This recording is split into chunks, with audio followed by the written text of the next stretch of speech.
Well, it's an honor to be here.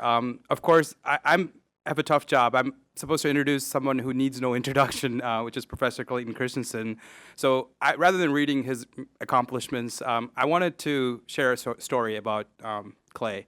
And this story goes back to this picture, which I just saw him replicate again earlier this afternoon. Clay became, for me anyway, a teacher long before I worked for him. When I was in China working for P&G, his book, Innovator Solution, was literally the blueprint that I used to learn about what was happening in terms of disruption in the marketplace and, frankly, how to solve it. So I became a practitioner more than I was a student, Clay. So, but then I got the amazing opportunity to work for him and his firm for 6 years. And why I put this picture up is the thing he taught me the most, that more than innovation and anything else in the world, is humility. And this was a funny story in that we were at the Taj Hotel. Clay sits on the board of TCS, and a gentleman there was trying to take our picture.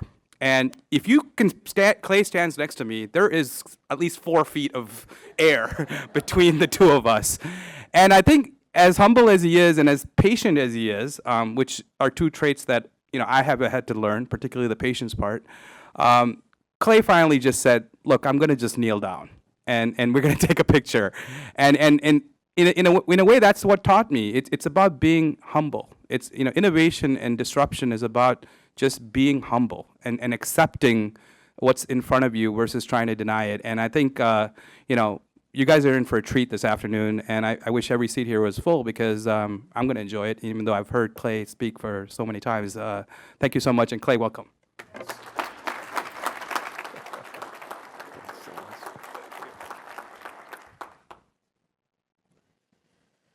Well, I'm sure honored to be with you, and thanks to those who've put this on. It's been, for me, magnificent to listen to you.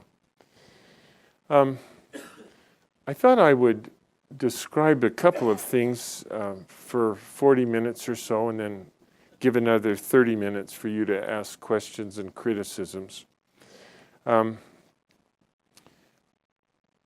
These are things that I've learned about how to do research in the field of innovation. Because that's my business. I do research about innovation. And one of the things that I've realized little by little is that we at the Harvard Business School do a really bad thing when we teach our students that they should be data-driven and fact-based and analytical. And the reason why is that data is only available about the past. And what's worse than that is that God did not create data. People created data. And every time somebody creates a piece of data, that person has an agenda. And they include some pieces that are relevant, and they emit other data that ought to be relevant.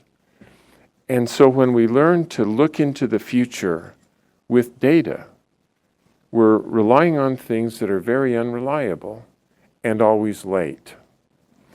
And in contrast, if you have a theory, and managers don't give credence enough to theory because it's associated with the word theoretical, which connotes impractical. But a theory is a statement of causality, if it's a good theory. It's a statement of what causes what and why. And what that means is that every time you and I as innovators look into the future and take an action or put a plan into place, our actions and plans are predicated upon one or more theories in our minds. That if we do this, we'll get the result that we need. And so I've been trying to understand different dimensions of innovation enough that I could begin to publish some ideas about theory relating to innovation. So to introduce why I have become such a convert to theories, I'll explain what happened to me in around June of 1999. And I was in my office at the Harvard Business School just minding my own business. And out of the blue, William Cohen, who was the Secretary of Defense in the Clinton administration, called me up just out of the blue. I'd never met him before. And he said, I read this book of yours called The Innovator's Dilemma, and I wondered if you'd be willing to just come down to the Pentagon and present your research to my staff. And I had had a peripheral position in the Reagan administration, and I'd been in the secretary's office in the Pentagon, and I knew what it looked like, and always very busy. And when Secretary Cohen asked me to present to his staff, in my mind I had a few majors and second lieutenants and college interns, you know. Anyway, so I show up there, and he takes me into the conference room next to his office, and there on the front row were the chairman of the Joint Chiefs of Staff. And I thought, oh, that's what the staff means, huh? And then on the second level were the secretaries of the Army, Navy, Air Force, Commandant of the Marine Corps. Behind them were the undersecretaries and deputy secretaries of defense. And behind them were all of the other assistant secretaries of everything else.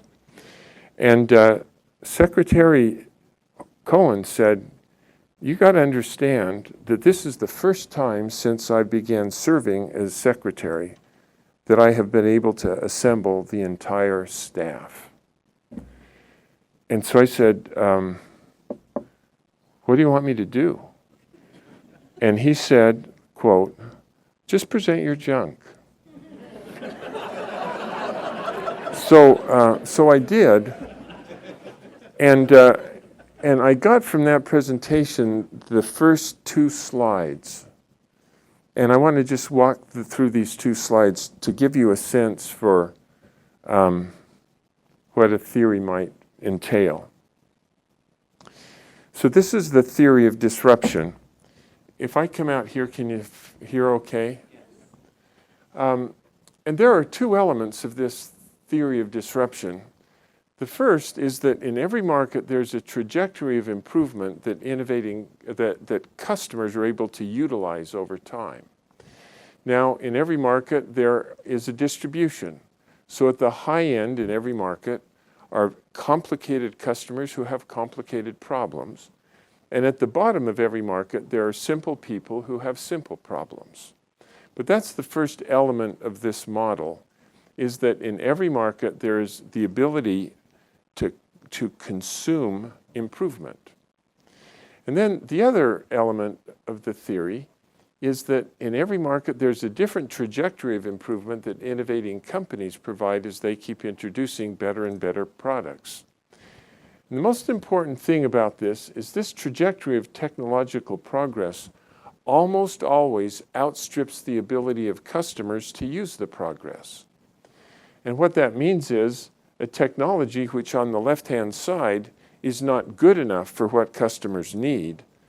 Later, a bit later, they will have shot way beyond what the same customers could use at another point of time. And a good way to visualize this is go back to the mid-1980s when we were first learning how to do word processing on those early personal computers. Do you remember how often you had to stop your fingers to let the Intel 286 chip catch up? Because the world's fastest processor could not keep pace with our fingers on the left-hand side. But now, if you look inside of your laptop at the latest Intel chip, we only use about 15% of its capability because they have way overshot what mainstream people can use. Now, some of the innovations that help the providers move up that blue trajectory are just incremental improvements. Others are dramatic breakthrough improvements. But their purpose is the same, and that is they're trying to make better products that they could sell for better profits to their best customers. And what we found, we call them sustaining innovations. Almost always, the companies that are the leaders in their industry on the left-hand side, before these battles of sustaining innovations begin, still are the leaders in the industry when these battles are over. And it doesn't matter technologically how hard it is. If this innovation that you're considering allows you to make better products that you could sell for better profits to your best customers, the leaders always figure out how to win. But then I showed to this group that there was another type of innovation that we call disruptive innovation. And I explained that we used this word disruptive not because it was a breakthrough, but rather it's an innovation that makes a complicated, expensive product much simpler and so much cheaper that a whole new population of people at the bottom of the market now could own and use the product. And then from that platform down there, it could improve to the point where it intersected with what customers need. And I explained that almost always an entrant company killed the leaders when disruption occurred. So then I said, let me explain how this happened in the steel industry. And I picked steel because it's totally different than defense, as you can imagine. And in the steel industry, it's structured just like that model on the prior slide. In this market, as in every market, there are tiers. At the bottom of the market are the simplest products, concrete reinforcing bar, where you and I could make rebar this afternoon if we wanted to. And at the high end of every market is sheet steel that's used to make cars. It's very hard to make. Historically, almost all of the steel has been made in integrated steel companies like U.S. Steel. It would take today about $10 billion to build an integrated steel mill.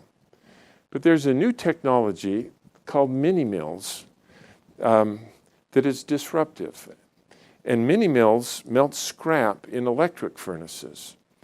And because of that positioning, they can make steel. You could probably have 3 of these electric furnaces in this room.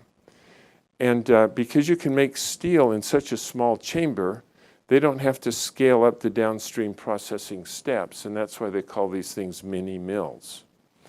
The most important dimension of a mini mill is that you can make steel of any given quality in a mini mill for 20% lower cost than you can make it in an integrated mill. And so this is the background.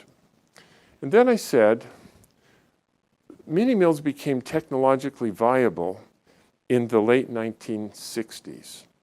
And because they were melting scrap in these electric furnaces, the quality of the steel they could make was really bad. In fact, the only market that would buy what the mini mills made was the rebar market, because there are almost no specs for rebar in the first place. And then after you buried it in cement, you couldn't verify whether it would meet spec or not. And so it was a perfect market for crummy products. As the mini mills expanded their capacity to make rebar, you see on the left-hand side, the reaction of the integrated mills just got out of the business. And the reason why is it made no sense to defend a crummy 7% gross margin business when if they just got out of rebar and focused their energies in angle iron and bore and rod, their gross margins were 12% there. And so as the mini mills expanded, the integrated mills got out of rebar. An interesting thing happened. As the integrated mills lopped off the lowest profit part of their product line and added up the remaining numbers, their gross margins improved by getting out of the low end. The mini mills, because they had a 20% cost advantage, they rolled tons of money getting into that business. And everybody was kind of happy with the arrangement until 1979. That was the year when the mini mills finally succeeded in driving the last high-cost integrated player out of rebar. If you look at what happened to the price of rebar in 1979, the price of rebar collapsed by 20%. It turns out that there is a subtle fact about strategy that nobody had thought about before, and that is a low-cost strategy only works when you have a high-cost competitor in the market. And as soon as they had fled up, it was just low-cost mini-mill fighting against low-cost mini-mill in a commodity business, and it drove the prices down to the point where none of these poor mini-mills could make money. So what are these poor suckers going to do? Well, for a while, they just tried to be more efficient making rebar, but that was just a recipe for survival. And then one of them looked up market and said, holy cow, if we could just figure out how to make bigger and better steel, we'd make money again, because the margins are 12%. And so they stretched their ability to make angle iron, bar, rod, and rail. And as they did it, the reaction of the integrated mills was they were just happy to get out of that stupid business because it was just a dog-eat-dog commodity. They only made 12% there, and it never made sense to defend a crummy 12% business when up above them, if they focused their assets in structural steel, they could make 18%. So the very same thing happened.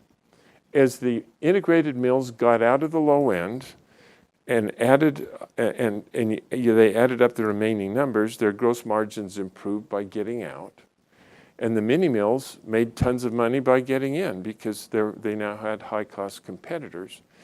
And it was really nice until 1984. And that was the year when the mini mills finally succeeded in driving these guys out. The price of these products in 1984 collapsed by 20%. And the reward for their victory to the mini mills is they couldn't make money. So what are those poor suckers going to do? They've got to move up. And as they attacked the low end of the structural steam business, these guys just got out of it because it actually didn't make any sense to defend an 18% business when sheet steel generates gross margins of 25 to 30%. It seems like I told you this before. But anyway, it all happened. And now at the end, here we are. The mini mills in North America account for 65% of all of the steel made in North America. And all but one of the integrated mills have gone bankrupt. And then I said, and you notice that I was able to tell the whole story without using the word stupid management once. And because everybody did the right thing in the pursuit of profit. Anyway, so I got that far.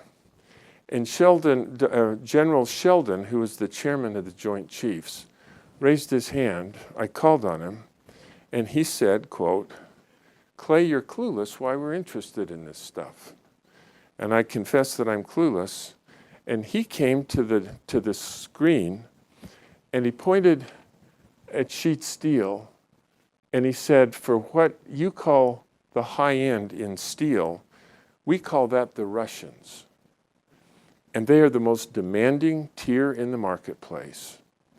What you call integrated steel mills, we would call that the Department of Defense.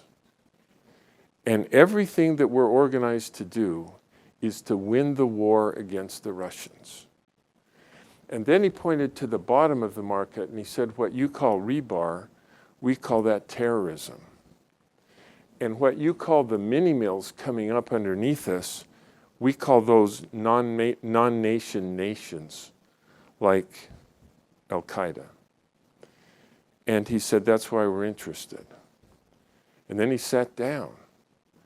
And holy cow, every hand in the room went up.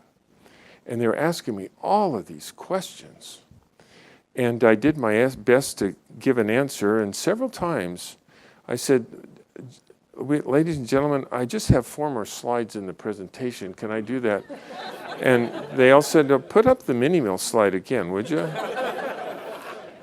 And one of the first questions was, has there been any organization that was the leader in the integrated steel trajectory who caught this new wave and became the leader down there as well.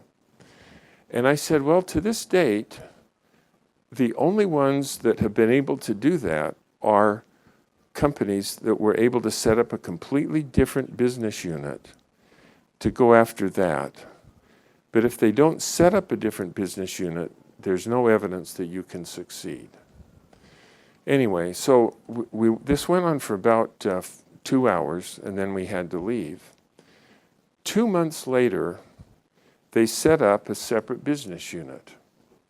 Not the Army, Navy, Air Force, but it was another one that they called the Special Forces Command in Norfolk, organized to go after terrorism and non-nation nations. Anyway, so that's the story. I thought about this a lot. And the puzzle was, those of you who know me know that Clay Christensen is the most average of average people. In almost any dimension, Clay Christensen is totally average. So why in the world would the Secretary of Defense call Clay Christensen up? Makes no sense.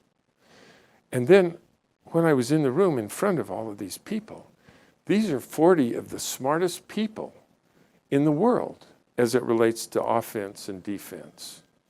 And why would they do this? And what was even crazier was when they asked a question and I tried to give an answer, they took notes. Well, what I realized is it had nothing to do with the averageness of Clay Christensen, but rather there was a theory. And a theory brought to it a statement of causality. And a theory has voice. A theory has logic. A theory has experience. What I mean by the theory having experience is this process has happened over and over again in industry after industry. This is the first time that disruption has happened to the Defense Department. And so a theory has experience. And the theory brought a language, a common language and a common way to frame the problem. So people who spend their lives sitting around conference tables, arguing with each other and talking past each other, now they had this common language and a common way to frame the problem. And within 2 months, they were able to set up a separate organization to go after what was a very different business than trying to beat the Russians. And this was really a very useful thing, and it really changed my life. So today, when I am trying to convince some management team that they should do this rather than that, I don't use data because it has all kinds of problems. Data has an agenda. A theory doesn't have an agenda. And sometimes when we're talking about an innovation for which there is no data, I say, well, I actually don't have an opinion on this thing, but the theory has an opinion. Let's see what the theory says. And maybe there's another theory, and let's figure out which theory actually has credibility with us. And so that was the first thing I wanted to offer to you as innovators, is I think that we at the business schools have sold people a bill of goods when we're saying that you ought to be data-driven and fact-based, because data is available only about the past. And if we have a good theory and we understand the theory, we can see into the future with clarity, even before the data arrives at the scene. And so we've been studying, this is one theory about innovation, and there are several others that we have been working on. Let me just say a couple of other things. It's very important when we're developing a theory that people like you guys called up Clay or my colleagues and say, we found something that the theory can't explain. is Thomas Kuhn told us that if we can find an anomaly that the theory cannot explain, then we have to improve the theory so it can account for it. And thank goodness I've got so many students and so many friends like you who try to use the theory of disruption and then call up and say it can't explain this or that or this, you know. And so over time, I think the theory has become much more robust. The people who don't help the theory are people who want to use the word disruption without ever taking the time to read the book. And as a consequence, they use the word disruption to justify whatever they want to do in the first place. But to the degree to which we can understand the theory better and use it in the proper way, it becomes stronger and more reliable. And as a result of trying to improve the theory, we realized that we had stretched the theory beyond where it ought to be. Because in many ways, the theory of disruption is a theory of competitive response. It's a statement of, if I do this, I can predict that the leader will flee rather than fight me. And if instead I try to make better products than the leader, the theory predicts that they're going to go after me and kill me. And that's a useful thing if I'm in the business of innovation, to be able to predict what the competitors will and will not do against me. But then we realized that we actually need a better theory about growth, because the theory of disruption is a defensive position. And I'll just quickly tell you about this, and then I want to go back to mini mills. So we decided, from the point of view of creating new growth, that there are just three types of innovations that we're engaged in. And one type of innovation we're calling market creating innovations. And these make products that historically have been so complicated and expensive that only the rich have access to them. Market creating innovations made it affordable and accessible so that many more people have access. And that's what I've been trying to describe there with the concentric circles, which really characterize every market. The smallest circle represent customers who have the money, and then the larger circles represent larger populations of people who have progressively less money. And market-creating innovations transform complicated, expensive into simple and cheap. And so the computer has gone through that transition. And as we have gone from the personal computer to the smartphone, billions of people have access now where they didn't before. And so many more people buy the product that you have to hire more people to make it, distribute it, sell it, and service it. The same thing happened with cars. Henry, with his Model T, made a lot more people affordable. And then when Toyota came in the 1960s with, do you remember the Corona? It allowed the rebar of humanity, people we call college students, to have a car. And nearly all jobs and all growth come from this type of innovation. And then the second type of innovation we call sustaining innovations, which lifts right up from disruption. And sustaining innovation are really critical in an economy because their purpose is to make good products better. And if you're not making good products better, your margins start to erode. And they keep our markets vibrant and competitive. But sustaining innovations don't create net growth. And the reason why is if I convince you to buy my new product, you don't buy the old product. If Toyota convinces us all to buy their hybrid Prius car, we won't buy a Camry. And so by their very nature, sustaining innovations, although they are very critical to our economy, they don't create net growth, and they don't create jobs. And then the third type of innovation we came to call efficiency innovations. And efficiency innovations, their purpose is to do more with less. And they also are very important, because if we're not always getting more efficient, we'll get killed sooner rather than later. But by their very nature, efficiency innovations eliminate jobs, by their nature. And because you're getting more and more efficient, it actually increases the amount of free cash flow that you can generate with efficiency innovations.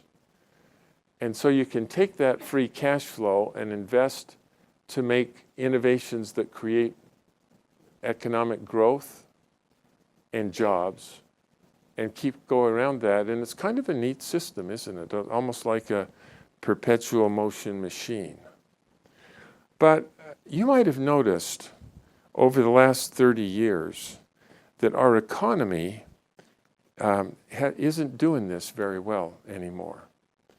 So we have had 9 recessions since World War II. In the first 6 of the 9 recessions, from the time when we hit bottom to the point when we needed to hire people in order to keep up with the growth, was about 6 months before you had in the rebound. But we had a recession in 1991-92 where it took our economy 15 months, not 6 months, to get out of the recession. And then we had a recession in 01, 02, and it took our economy 39 months to get out of the bottom of that recession. And then it took us nearly 70 months to get out of the recession of 07, 08. There's just something fundamentally wrong with our economy. And this is my sense for what's happening. And that is that I call it a new church of finance. That's a beautiful cathedral in Reykjavik. It's worth going there just to see it. But I call this a church because the people who worship in this church believe deeply in the tenets of finance. And there are high priests, people like me, unfortunately. And they started to teach us 30 years or so ago that because capital is so costly and expensive, we need to be much more efficient in how we use capital. And just be sure that we only put capital in applications in the market where they're critical. And in order to measure how effectively we're using capital, instead of whole numbers, they started to teach us to use fractions. So when I was in the MBA program at Harvard in the 70s, we typically measured how a company was doing in whole numbers, like tons of cash, stuff like that. But the analysts and the investors wanted to be able to compare a company in this industry with a company in that industry. Gosh, I'm sorry. I'm very sorry.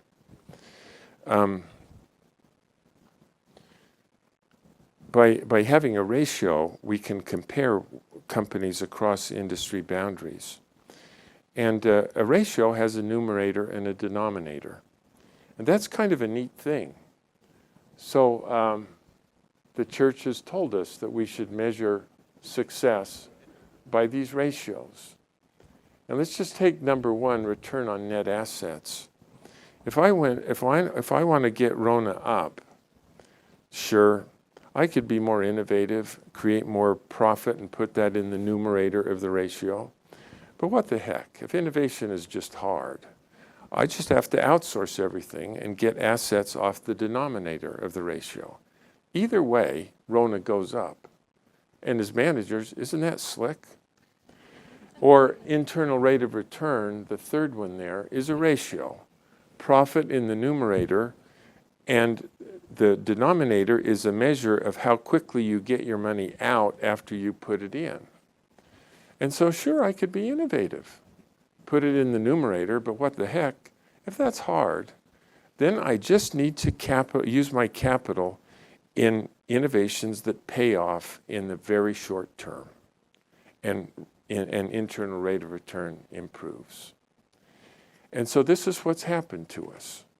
As we have started to use investments in innovation with these metrics, we got this free cash flow. And then we have an analyst to help us figure out where we should put this cash. And he looks at this thing and he says, you know, I get it. If we want to grow, we need to focus our investments in market creating innovations that enable a larger population of people to have access to something that historically was limited to the few. The problem with these, though, is it takes 5 to 10 years to pay off. And we'd have to put assets on the balance sheet, and we're trying to get assets off the balance sheet. On the other hand, if we take our free cash flow and invest it in efficiency innovations, it has none of these problems. It pays off in 3 months to 2 years. The market exists, there's no risk, and it creates even more free cash flow. So if you wouldn't mind, just this once, could I use my capital to do another round of efficiency innovations? And they do it. And then the problem is they got more free cash flow. What am I going to do with this stuff? Well, darn it, if I invest in market creating innovations, these metrics are going to take us in the wrong place. But just one more time, can I invest in efficiency innovations? And then I got more free cash flow. What am I going to do? And I don't know if you've seen this happen right before your eyes, but this is what's happening. And if we had a couple of days, we could talk about how to solve this problem. But it's a problem. And all of the markets that we work with have that problem. Anyway, if you wouldn't mind, I just would like to change gears a little bit. And I gave a talk to our graduating students called How Will You Measure Your Life? And that was published in HBR, and then a number of people convinced me that we ought to write a book on that topic. And I thought I would just close by try to summarize the issue in this book. And I think it is salient to innovators because we are just people who are driven to achieve, which includes at least 100% of us. When we have an extra ounce of energy or time, we have our instinct is to use our time and energy in whatever activity yield us the most immediate and tangible evidence of achievement. And what I see at our school is when we graduate from the Harvard Business School, nobody has a strategy to go out and get divorced and raise children who hate their guts. But as I watch what happens to our graduates, more and more get divorced and raise children who are alienated to them. And they implement a strategy that they did not intend to pursue. And the reason why, it's the very same thing as the mini mills and the integrated steel mills. The integrated mills implemented a strategy which is to get killed, even though they did not intend to get killed. But they spent their time and energy giving them in innovations that yielded the most immediate and tangible evidence of achievement, which was to go up market. And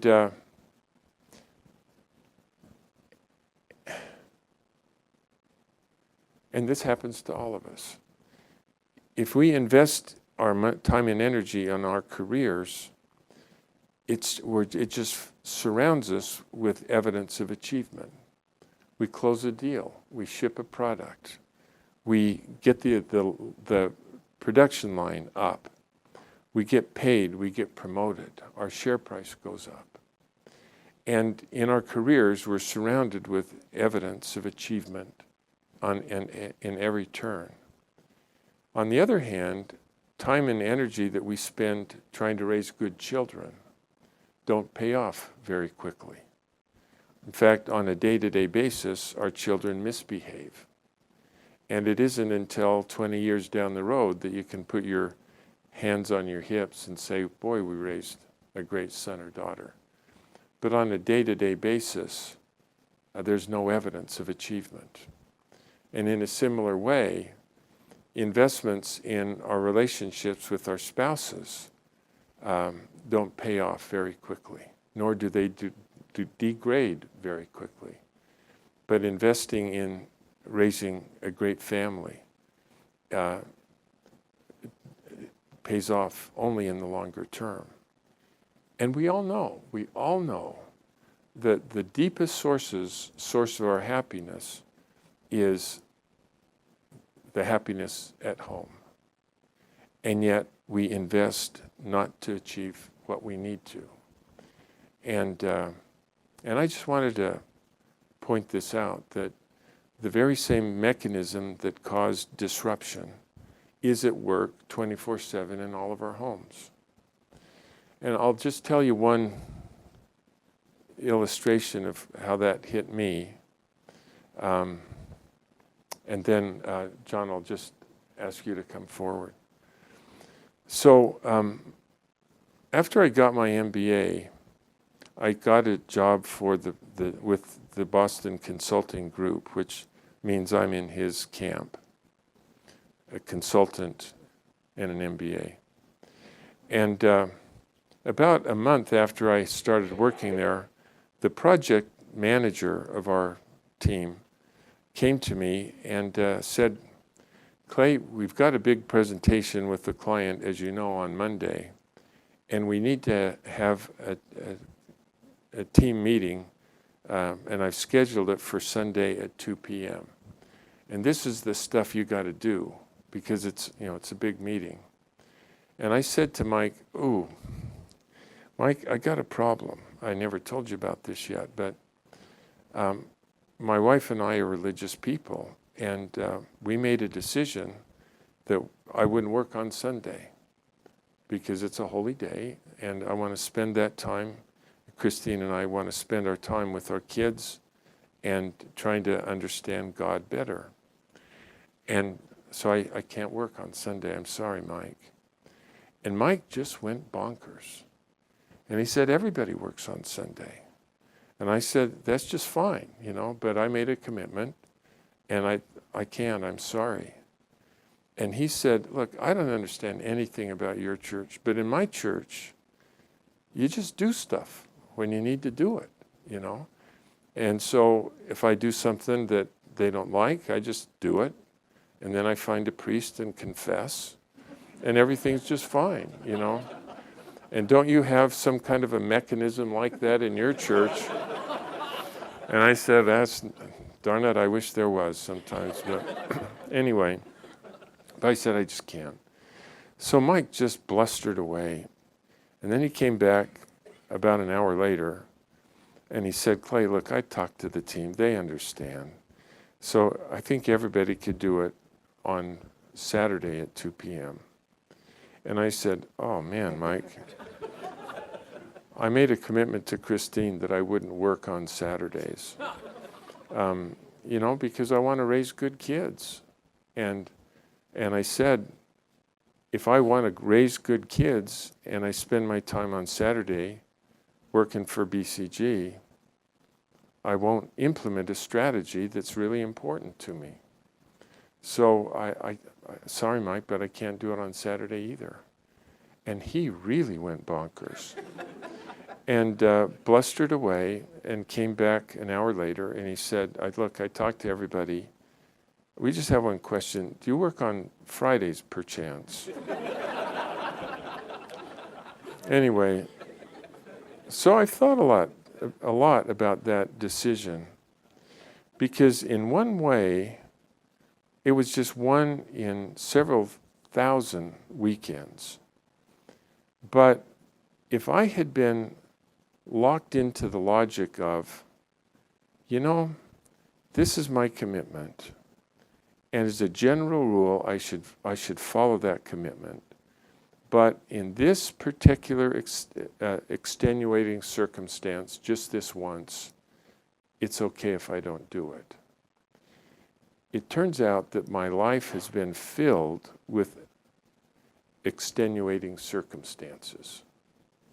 And if I had done it once, it would have been so much easier to break again and again.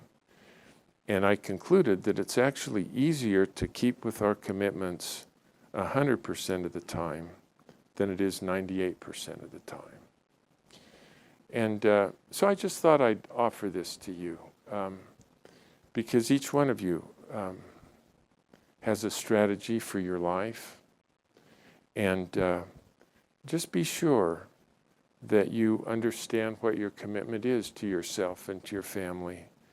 And although we all desperately want to achieve as innovators, there's a much more important piece of our life that we can't get in any other way. So anyway, thanks for listening to that.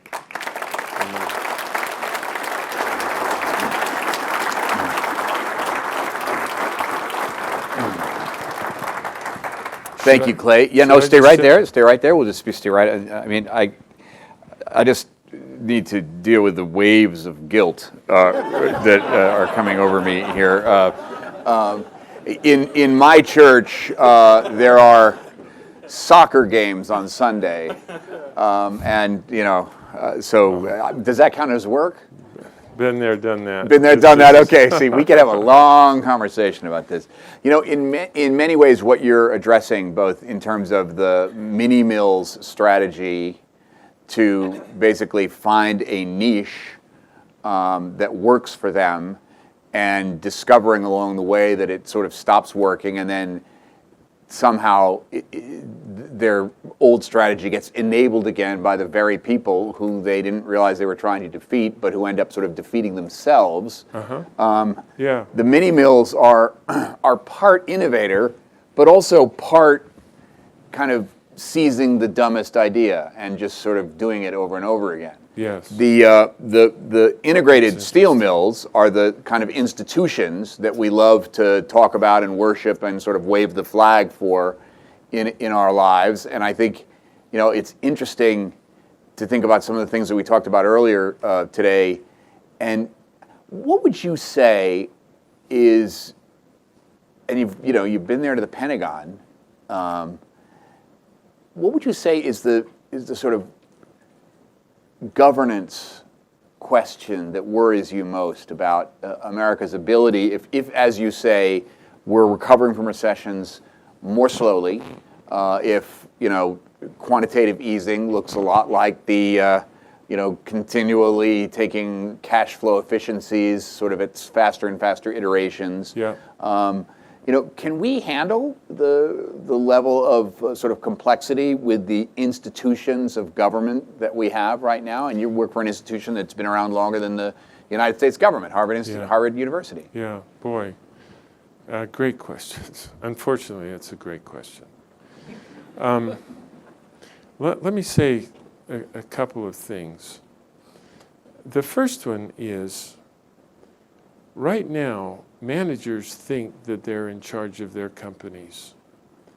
But actually, the metric that they have to worship, like RONA, an internal rate of return, it actually is quite hard for a manager to do something that would take the measure of those metrics in the wrong direction. And God didn't tell us that these metrics are the ones that we will be assessed by. But a system decided that this was how we will be measured. And managers who think they are managers are slaves to the metric. Slaves to the system. That's right. I see. And we need leaders who will stand up and say, see, there are chronic problems and there are acute problems. And all of our metrics that finance has given us are organized around acute problems. We don't have metrics for long-term challenges, you know? And so everybody, their lives are measured by the wrong measure. And anyway, so that's one. The second one is, and this is still kind of half-baked in my mind, but if you wouldn't mind, make him in your vision a box, and on the vertical axis measure the degree to which everybody involved wants the same thing at the high end, or everybody wants something different, and that's at the bottom. And you can be at any point on that. And then on the other axis, it measures the degree to which people agree in cause and effect. So at one end, everybody agrees that if we do this, we'll get the result we need. And at the other end, there is no agreement whatsoever. If we do this, we'll get the result. And so you can be anywhere in this matrix. And the tools that managers have available to them depends on where you are in the matrix. And we call these the tools of cooperation. And most of the tools for management don't work most of the time.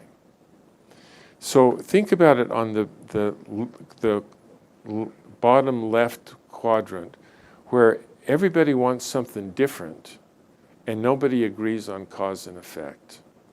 The only tools that work to get people to agree to cooperate we call them power tools. And a good illustration of that was in the Balkans for centuries. Everybody hated each other. Nobody agreed on what they wanted out of life or how to get it. And so they were always killing each other. And we call the word balkanization when you're in the lower left. And this guy, Marshal Tito, shows up. And he wields power tools. And he said, I actually don't care if you agree with me on what you want out of life or how to get it. Just look up at the barrel of this, and agree that you'll cooperate. And at the other end, where everybody agrees on everything and everybody agrees on cause and effect, that's where democracy works. Democracy works when we all agree on what we want and how to get it. And I think that we're in a situation in Washington where there is so much discord about what we want and how to get it, that the only tools that will work are power tools. But you can't use power tools. There's nobody there that can do it. And democracy doesn't work. And I really worry that just in your language, the institutions that we have to help us solve these problems are fundamentally flawed. Let's try to end on a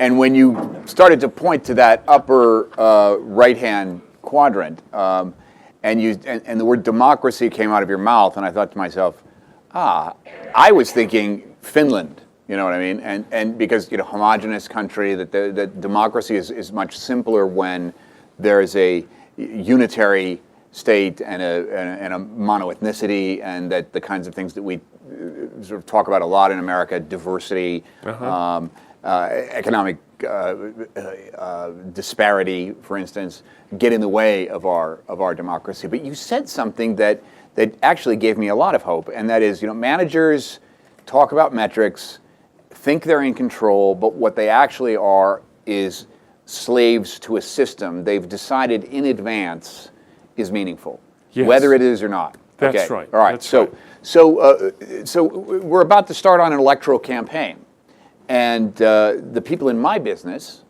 in 10 months from now, are going to start talking about not democracy, not issues per se. They're not going to talk about, they might talk about the state of the economy.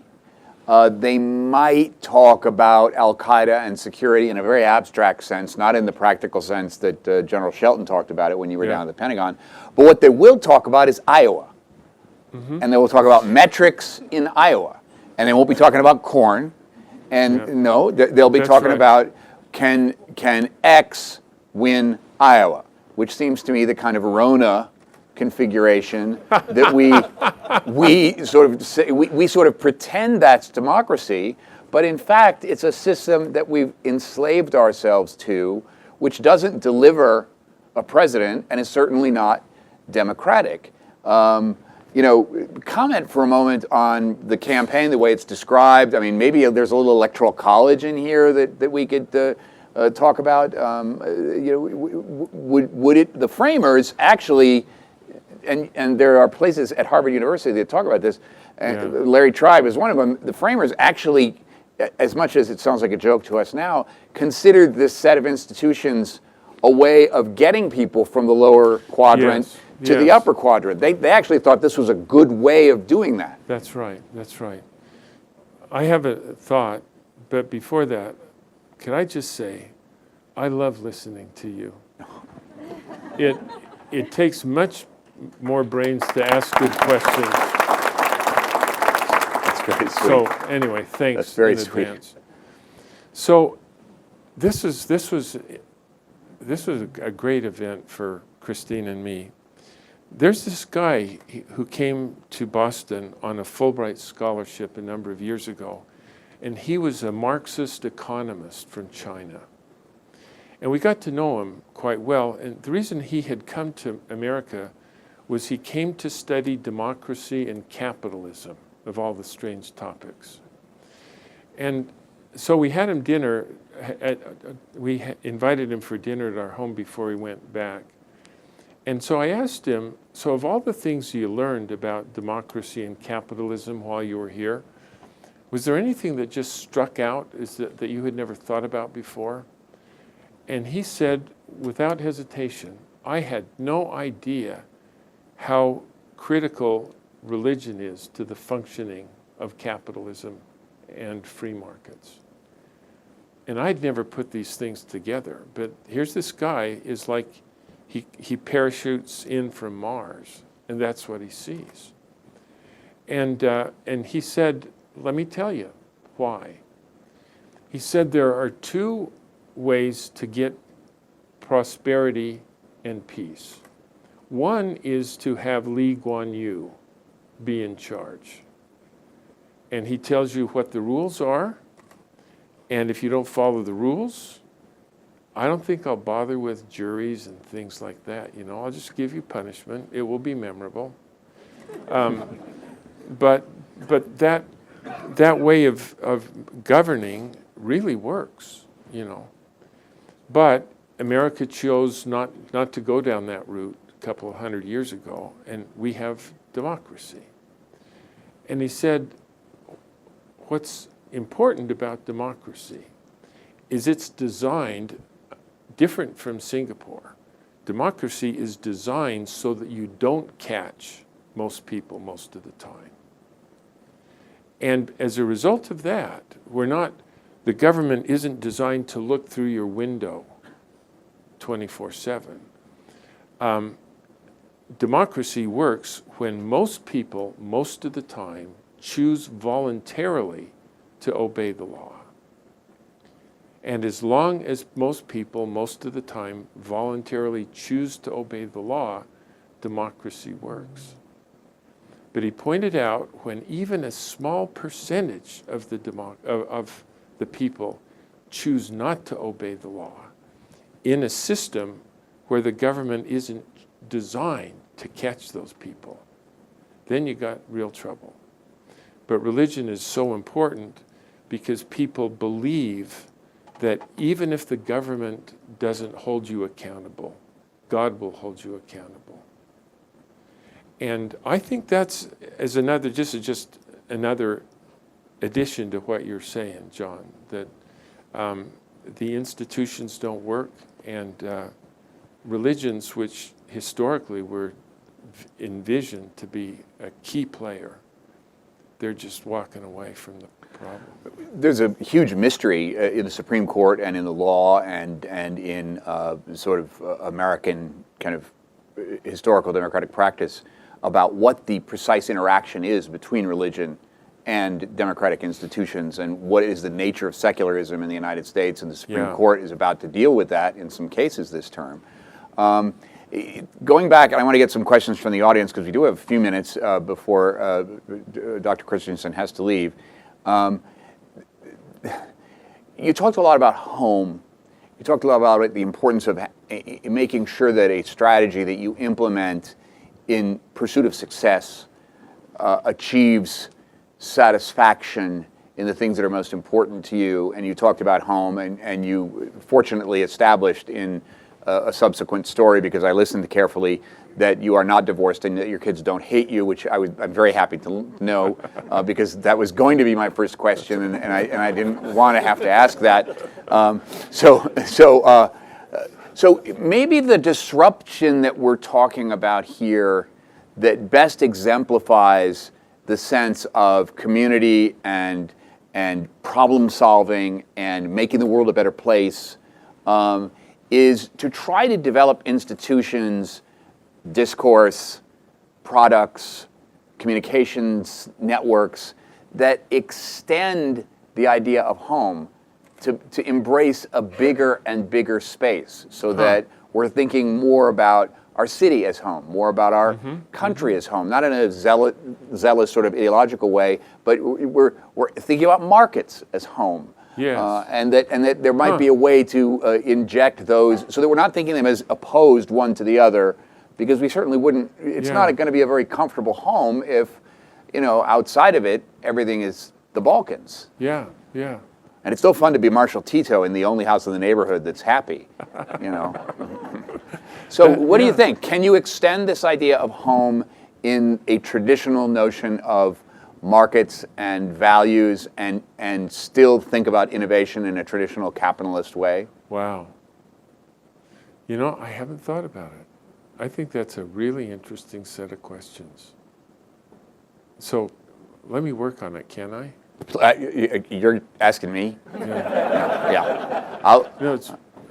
Because I think, in so much in government, we talk about values and family values, and we think of them as opposed, but you really suggest that, in fact, it's embracing them together. That's right. And we've talked a lot about collaboration and teamwork here, and that's really, maybe what we're on here. All right, let's get some questions before we go. Right here, Dr. Rand.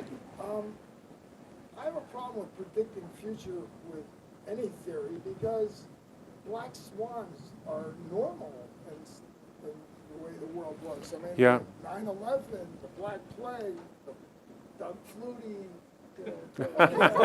Wow. Doug Flutie, Black Plague, 9/11, yeah. I'd just like you to talk about black swans and how that affects. Yeah, it's a great question. So, a theory, if you go to MIT next fall and just sit in the back, and take the introductory course in biochemistry, and then figure out what was the course that was called biochemistry 30 years ago versus today. Totally different class, totally different. So what happened? Did the theory change? No. Is our understanding of the theory, of the science has changed. And so never can a theory or a science or a law ever be viewed as true everywhere.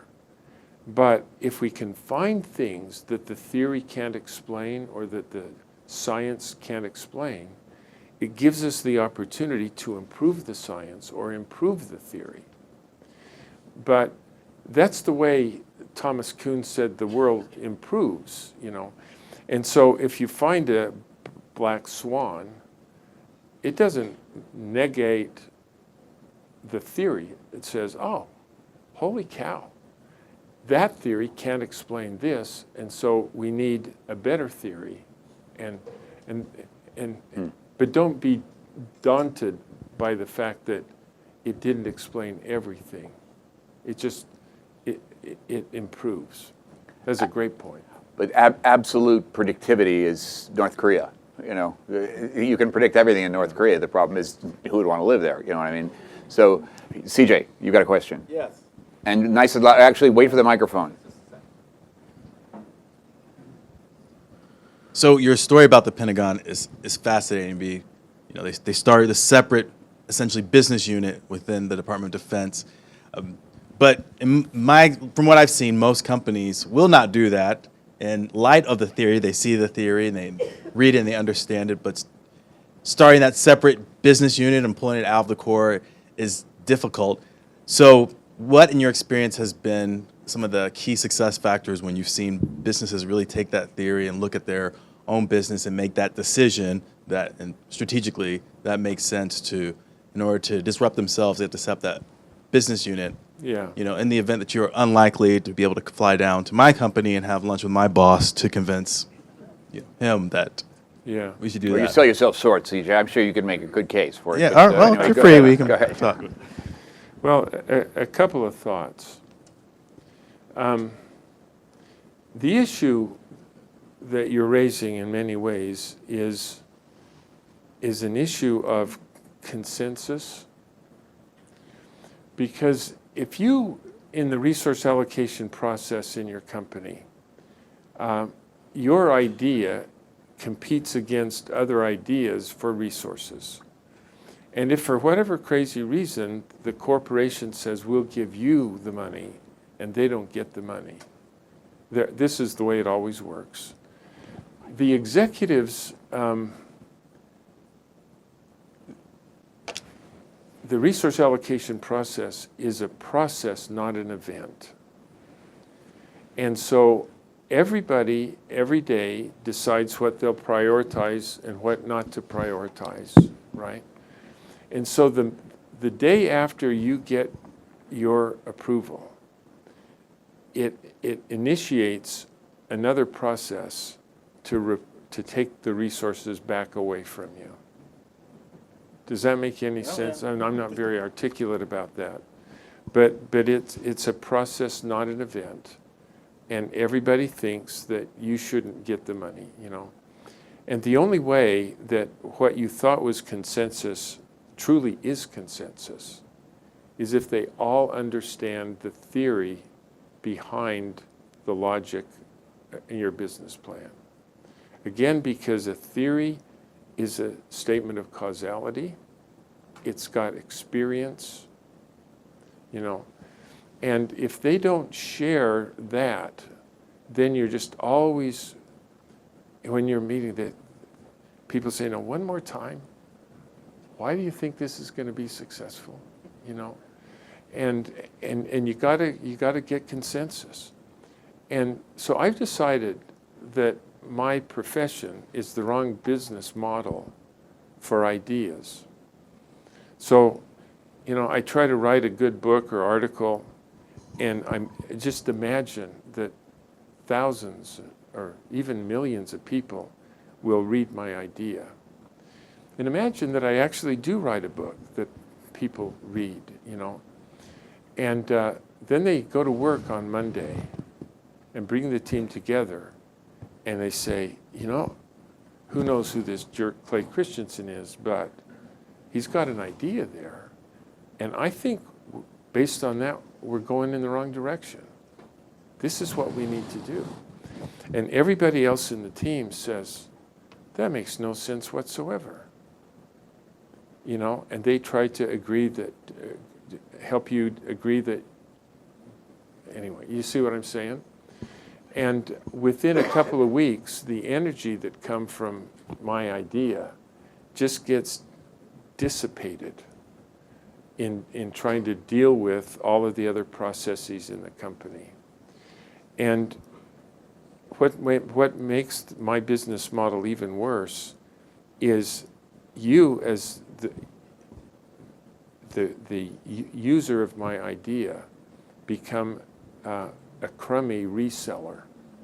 You're a value-adding reseller of the idea, and you miss it up, and you know, and so good ideas dissipate, and that's it's a key reason why we keep reverting to the mean. And so, and we're at the Harvard Business School. I don't know what problems all you guys have, but we are in a fight for our lives with online learning.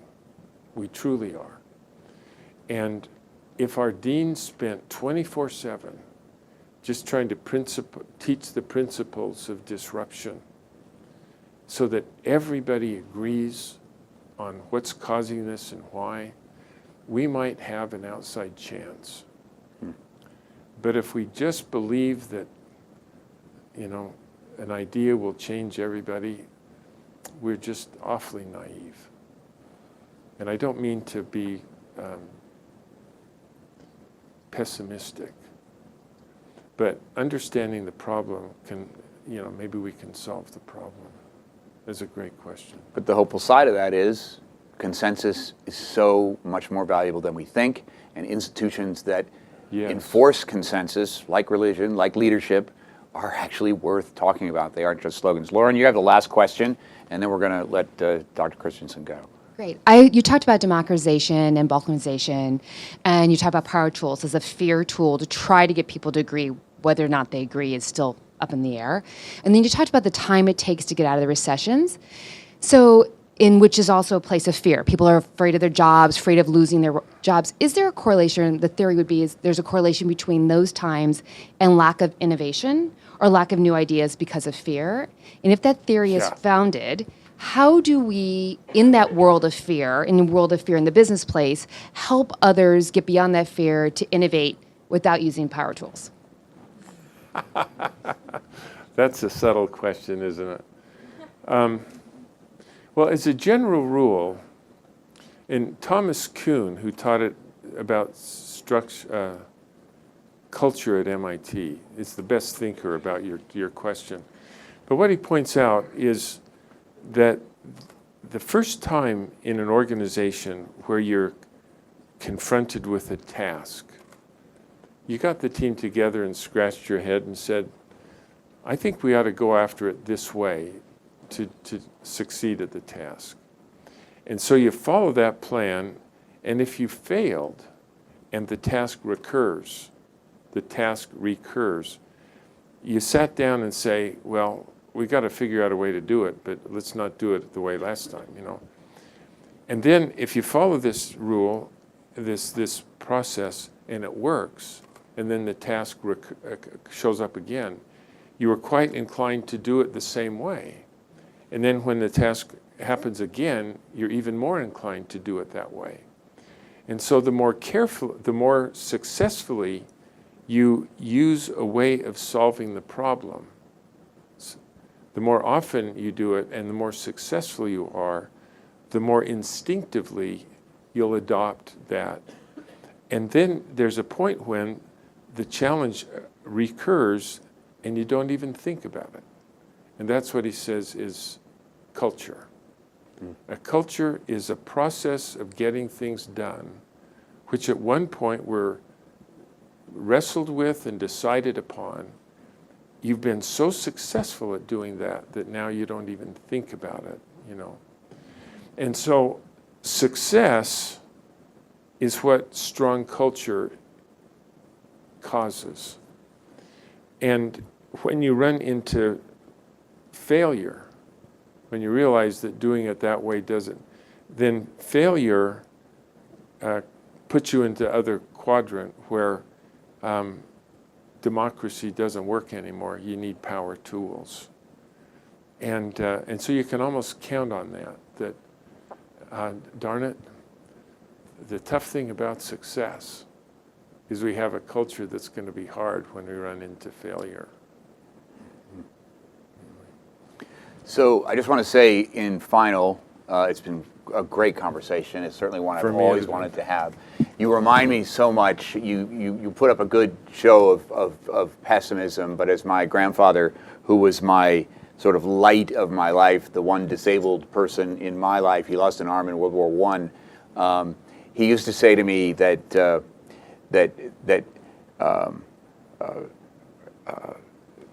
pessimism. He used to say to me that concern is not pessimism. That to be concerned about something is not pessimism or hopelessness. And he used to say that urgency is hopeful because it's about belief. And I sense both of those in you. And for all of you here, thanks so much for making me a part of this event. Good luck. Congratulations on all you award winners, and we'll see you next year.